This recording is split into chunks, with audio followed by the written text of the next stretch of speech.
All right, I'm here with world-famous video game composer Brian Lee White. D-list composer. World famous D-list. I mean, whatever. You know, it's around the same thing. it's neck to neck with YouTuber. Okay. You know what I mean? I feel like the most famous YouTuber is like C-list, actual celebrity. Okay, that's like same with video game composer, right? Yeah, You're there. We're looking to change that. We're trying to move our way up. Exactly. So what better way to do this than actually get inside video game music and what even it is, what's different than making regular music, some of the gear behind it. So today it'd be cool if you just walked us through maybe a session of something existing and just kind of give us an inside look into video game composing world. Yeah. So I think what I'll show you guys today is kind of our asset preparation, stem mastering, sort of how do we get sort of the music that we compose, which is composing like anything else, how do we then prep sort of that linear music that we've composed and the client likes, let's say to a certain scene or situation in a video game, how do we then break that up into pieces that are going to work interactively? How do we sort of take our music, just like music you would write, and then sort of cut that up and master that for a game to put into the game? And I'll show you some of sort of my session workflow for that, as well as some of my hardware control surfaces that kind of help me work really fast on kind of moving a lot of assets through the system, because it became thousands of assets by the time we're done with the game. And so working efficiently, quickly, staying organized is huge. Some of these words you're using are already way over my pay grade. Just fancy words like assets. Well, you just have to ask me if you've got a question. All right. Well, let's get to it. Let's jump right into it. What do we got here? Okay, so what we are looking at here is a mix master template, a stem mix master template. And what I have in the template is a scene from Calisto Protocol. I can show you the video that we would write to, and kind of just play this back for you here, a little bit of it, and I'll explain this scene. Oh boy.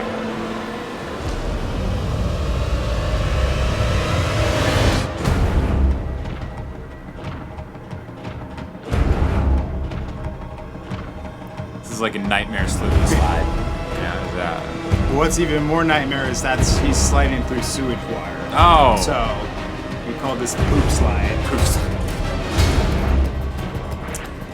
Okay, cool. And you're not hearing sound design right now. This is just kind of a rough capture. Of course, you can go out. The game's been released. You can go out and watch a playthrough of the finished version of this if you want on YouTube. Just do a search for Pipe Slide. Or buy it and play it yourself. Hey. So the situation here, what seems like just sort of scoring to a movie. You heard the music. The music was kind of like following the action.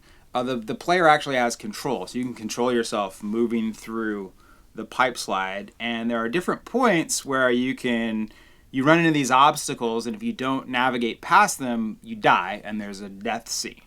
So instead of just being able to compose a linear piece of music, we had to compose the music for the scene, but then we had to think about clever ways of how are we going to break this up into points where you can die, and the music diverges and goes to sort of a death scene. And has to happen has to happen immediately, because I don't know if you're gonna die. We don't know if you're gonna die. We can't sort of precog your death, but we do want to build up to these points because we do know approximately what time the player is going to approach these points. You have a little bit of control, but it's kind of on rails, right? So you can control your side-to-side movement, but you can't slow yourself down too much. And so we needed to figure out a way, okay, how do we divide this piece up that allows us to kind of keep that cinematic feel to the music, so the music feels like it's anticipating things, but we can sort of turn on a dime in case you don't miss the object or the saw that kind of comes down on you, and that cuts to a death cue.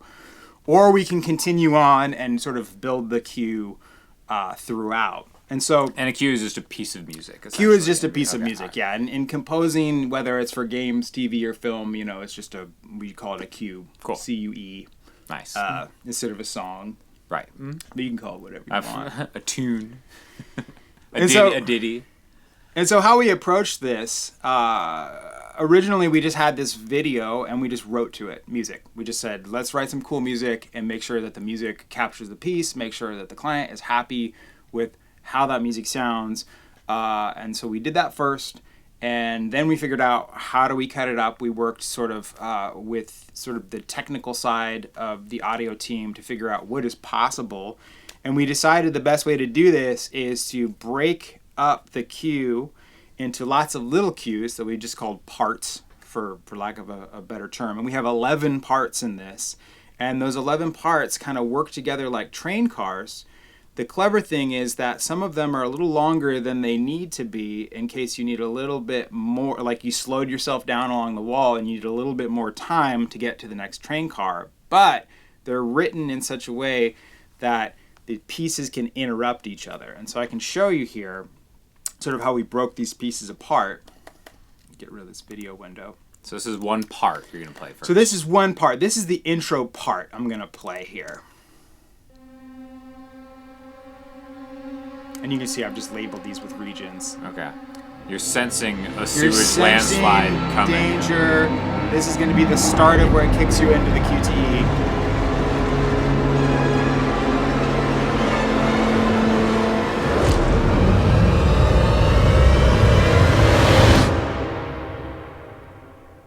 And do you notice how the cue didn't just start there? We have a nice long tail. Mm-hmm. And the reason we have this kind of long build with that nice long tail is we want to be able to crossfade stitch the next piece of the train car in. And so the next piece is when he hits the water and you have player control and you're flowing down the sewage pipe.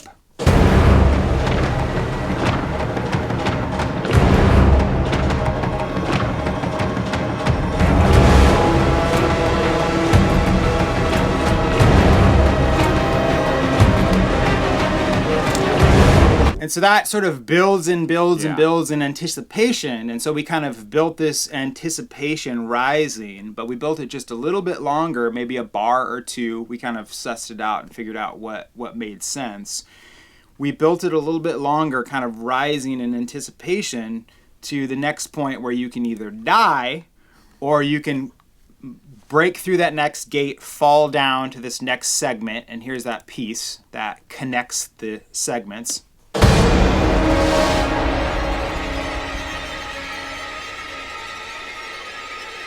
And so notice how that just comes in, it hits, and then it's got a nice long tail that can kind of fill the gap. The hit can just interrupt that piece of music, and we can do a quick crossfade out of it, and it almost seems as if we're scoring to picture, right? You meant for that to happen the exactly, whole time, because I mean, a lot of times in film, there's like really abrupt changes to the cut, and so we can kind of take advantage of the fact that sort of filmic music doesn't always fall sort of on the bar or on the beat exactly. Like when your bad drummer comes in on not the downbeat, it's a very jarring experience for everybody that you're essentially recreating in the poop slide. Exactly. And so again, I mean, we don't have to look at all these, but these are all just different pieces that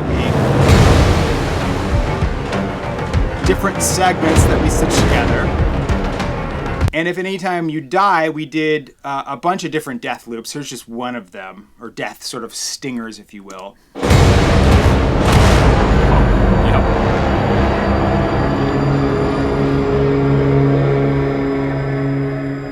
And those, you hear how that's designed to just trigger immediately. There's not a lot of like, because it's like, when you die, I didn't know that you were going to die. I need to hit him with that quick. And then the brain can kind of fill in the rest. It's a modern day twist on the Mario death scene. Yeah, it's just a kind of a rip-off in my estimation, but you're trying your best out here. That's it. And so that's just an example of a typical situation in a game where it's sort of linear music, but we need to stitch it together in a way that there is some interactivity. There's a million other situations that you encounter in this game and in all the games we do. Sometimes we have pieces that need to loop indefinitely. So you could be like just sitting and hanging out for an hour. Sure. And we have to account for that. In this situation, fortunately, it was on rails. Like once the slide starts, you either can control yourself and get through it, or you can die and start over again. And so in that situation, sort of like stitching these pieces together with a little bit of handle and crossfading and having these hard interrupts was sort of the best solution for that. So you'll make a cue, and then you'll export it, and then you'll send it over to the audio director, who passes it on to like a dev team, and then they integrate it into the actual engine of the game. Is that how it works? So either the audio director themselves or somebody on the audio team, an audio implementer, will do it. Sometimes we'll do that. You know, that's something that we understand. So we can, because we understand that process, we can cut the assets up how we would do it if we were implementing it. But yeah, it's just somebody, either we do it in a middleware or like Wise with Unreal or the dev team handles stitching it together. But we always sort of come together on a way that we're going to approach it first, and then kind of test it out to figure out, okay, what technology do we have? Is this going to work? Will the engine allow for this? Like, what do we know? What do we not know? You know, like that kind of thing. So that we can decide on the best course of action, because not all games have the same technology. Some have really fancy tech about how, you know, information about what is going on. Sure. And some games are that Lord of the Rings Gollum game. That's I don't know what happened with that. Hey, whatever. Why don't you take me through some of the gear? Yeah. There's some cool stuff over here. So, again, typically how we approach these cues get composed in a variety of different DAWs. I'm in Reaper right now for finishing, so the mastering workflow for the cue. And so I will get stems, either if I did the cue or if someone on my team did the cue, I will get stems that are already mixed. So it's like everybody's a big boy. They can sort of, you know, mix a cue, and I'll get sort of the group stems that I ask for, you know, let's say low percussion, high percussion, effects, pads, bass, you know, brass, that kind of thing. Then I get a little bit of control over the mastering process, so I can really clean it up, add the punch, and kind of break up the assets into a way that can then go into the game engine. And so that can be a lot of assets, and so it's a lot to keep track of. It's a lot to keep track of, and that's why I use Reaper. It's just because I can do a lot of stuff that is automated, and I can kind of customize things just for myself. So that way, at the end of the day, when I want to export a cue, I'm just hitting a couple buttons instead of spending, you know, another full day exporting out one assets, at a time, labeling them next, separately. next. Exactly, yeah. And so part of that speed is this control surface setup I have. Let me go to handheld here so we can get some other video here. So this is totally custom. You've got this new SSL controller that Sweetwater sent over. Shout out to Sweetwater. Thanks for sponsoring the videos, as always. And then you have just two iPads that you kind of rigged up yourself to work with Reaper. Is that what we got? Yeah. So these are two of the big iPad Pros. They're just the ones. Like, I bought them off eBay. I just wanted big screens, right, basically. So I got them real cheap. And they're both running TouchOSC. Custom templates that I've set up for this. And these templates talk to Reaper using a couple different protocols. I use something called Relearn, which allows me to really customize how this TouchOSC template works with Reaper, so that it actually updates to the selected track. You can see that so it's kind of linked, working through. That way I kind of have everything, I can go through my different tracks here, select, my master bus and things like that. Cool. And the idea is that it's totally customizable. And the reason I went with this is that I had other control surfaces. Like I had, the soft tube one, which is really cool. It sounds great. The problem was, it was like, well, I have to use the soft tube EQ, the soft tube compressor, and it's like, I use like 100 different plugins, and I use different plugins on different tracks and different groups. And a lot of times I only use one function of that plugin, like one knob, right? So like I like to set my compressor up where I have a compress. I have it just on one That's it. That's the One whole thing. plugin, essentially. That's it. Everything you need from that plugin is on this. Exactly. So I can Okay. show that plugin if I come over here. There, if we're working on sort of the high park bus, and let me just bring that up onto screen here, and we will click on that guy. And so there's that compressor. And so I've got that Okay, cool. parameter just set on the comp. This happens to have auto makeup gain, so I don't even need to worry about my makeup gain there. I just push into it. Okay. And you can see there's a bunch of other settings on this. For sure. And I might come into those settings. So you could map those if you want. But I they're could not- map them, okay. but the idea of this is that I'm only having the things that I touch 99% of the time. If I want to come in and tweak something, I don't want to think, I don't want to look. I just want to be in the flow. The greatest hits. And I want to go, hey, this needs a little compressing. Boom, blah. All right. That's it. Cool. You know, and I have, and this looks strange. Like a lot of these labels look weird. Like what is clarity? What is stabilize? Refine? Things like that. These are all just kind of like one function of plugins that I've set up with presets already that I can go in and just quickly Got it. control. You know, the clarity. We can bring that up there. You know, Okay. and that's a complicated plugin, right? Sure. But I've already set it up how I want it for that specific food group of track, that bus. You know, so I'm sort of like bus mastering Right. each of these different things from a kind of top-down level. I have my master, and then I have my groups, and those groups all have processing on them. And because, like I said, I'm not mixing these cues from scratch, these cues are already pretty much mixed. Sure. Well, I'm just kind of going in and adding these just like really train of thought, like, man, let me just like clean that up, compress that, make that really pop. And so it's just really the stem mastering workflow. I can, you know, I've got my little spice section if I need to add. These are just a couple little things that I'll just do, just go to things that I can add. I really like that parallel particles plugin from Waves because it just has like, you know, there's like 5 knobs for just making stuff kind of sound better, thicker. Oh, let's make it thick. Oh, that's thick. You know, air, bite. I love simplified plugins Uh-huh. where I don't want to look at that. We're seeing this on screen just as an example, but I don't want to look at that when I'm working. I Sure. just want to be listening. I want to be hitting the track I want, pushing up what I want, moving on. No stopping, no looking. Keep it simple. Keep it simple. Just like your golf swing. Just like that. Yeah. Real easy. Back and forth.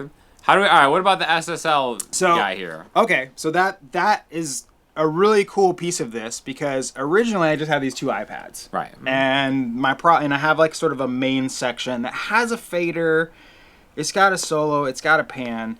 The problem is like, oh man, like I need an actual nice fader. Because Right. everybody likes just having a nice Sure. fader. Simulates working on a console. It's tactile. Exactly. And it'd be nice to, it's nice to have like a little scrub wheel and these sort of like physical buttons for certain things. Play, stop, rewind, that kind of stuff. I've got my little fader here. Mm-hmm. And the nice thing is these are all synced Yeah, together. I can see how that works, yeah. And this, this just follows the selected track. So if I'm here, I'm on that, I'm on my low perk. Maybe I go to my motors. I'm there. I can do pan. Okay. Right? And this just follows the selected track that I'm on. So I only Alright. need one fader Right, at a time. at a time Yeah. because I've got it all set up just to kind of follow. Whether I click somewhere or I'm using the iPad to select that track, that Okay. sort of food group. The cool thing about this is the nicest sort of single fader like you can. I know you've can had buy. some other stuff. I've had in a here lot of stuff. that, I've had a lot of single faders, and the problem is the faders always kind of feel like trash. Right. They're cheap. I mean, and to be fair, they're cheap. They're like $100, Sure, $150 yeah. bucks. They're You not you really. and your Alibaba deals. They're not. Yeah, they're not really meant to kind of be a premium thing, and it's like, but that was always the kind of like, well, you could buy these huge mixing surfaces, and they had premium faders.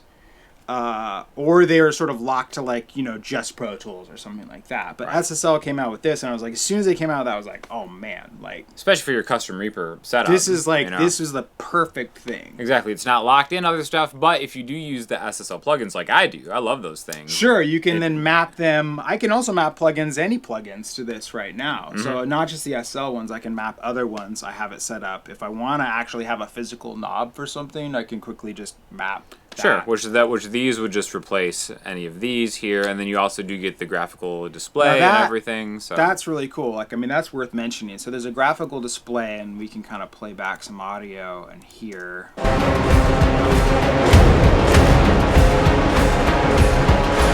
Oh wow, okay. Real-time analyzer. There's your levels, buffs. Super interesting. So did you custom set all those up? So, I mean, you've got sort of like these views. You have your VU meters, and you can control the ranges on them. I really like this RTA because I can control the range. And so a lot of times, all I want to see is the top 20 dB or even the top 10 dB to look at my low end. So you almost just kind of crop what part of the spectrum you want to see. And then I can use this select fine frequency, which is really, really cool. Let's say I want to, look at how my bass is doing, and I want to compare that to a reference track that I've got on iTunes. Or it'll overlay like then. Is that what you mean? So it's a little over, so check this out. Let's go back. It's showing me 63 and where that's sitting. Okay. And the max value. And so if I just, want to use my eyes instead of my ears on something, especially in the sub frequencies, if you're, let's say you don't have a full range monitoring system, or you just kind of like want to, sometimes you can get the bass going so much and it just feels really good. And then you're like, well, I'm really overcooking it. Or like whenever Alex puts a golf off on a track. You can just, you're really hammering these guys, huh? So the idea is that you could listen to a reference track and kind of sort of recalibrate your brain to, okay, wow, like I'm undercooking or I'm really overcooking. And it's nice to kind of have that just at hand on these meters. Now, I've done something that is pretty neat that I haven't seen a lot of people do. Generally, they have you run this plugin just on there's a companion plugin that talks to this. So this has no audio connection to it. Right. This is just getting data from a plugin that you put on your master fader or your mix bus.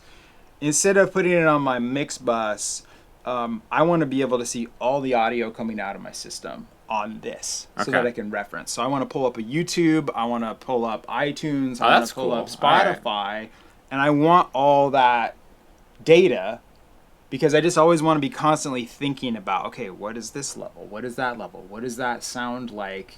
What am I hearing kind of thing. And so what I've done is I've just basically taken, so I just have like a little loop back. This is just my interface. Everybody's interface is going to look different, but a lot of interfaces are going to allow you to do this. I've just set up sort of a loop back that goes to Blue Cat's Patchwork. And so what that does is this just takes all my audio out of all the different sources on my system, sends it into Blue Cat, and then sends it back into this mixer. I also have my headphone EQ on here, so I've got sort of like an EQ. You got these fancy headphones. The LCD 5s sound awesome. I've got a little cross-feed circuit that I use on these.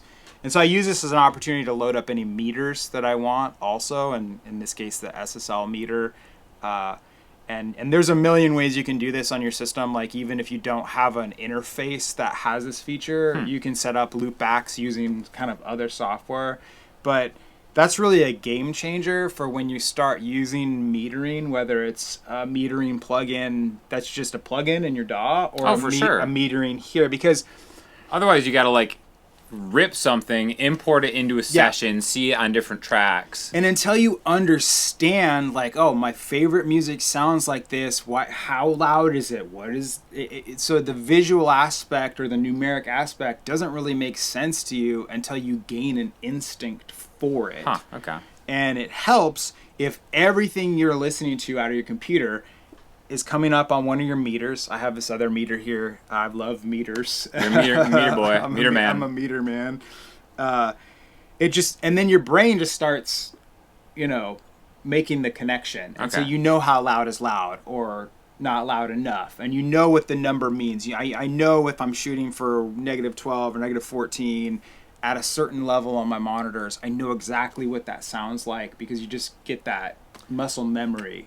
A lot of parallels with this in your golf swing. Oh man! Now that you're I hope not, man. I really hope not. thinking about starting a golf channel, let us know if you guys want to see this, and also let us know what questions you have for Brian and other stuff because we out here. We really out here, man. Yeah, we're making stuff. Yeah, and customizing these things. I love it. And loving that solid state logic UF1. love it. Yep. Thank you to Sweetwater for sending that over. Thank you to SSL. Thank you, Brian, for walking us through the steps. Go get yourself a copy of Callisto Protocol and try to dominate the poop slide. Pipe slide. Pipe slide, sure. And let us know what you think.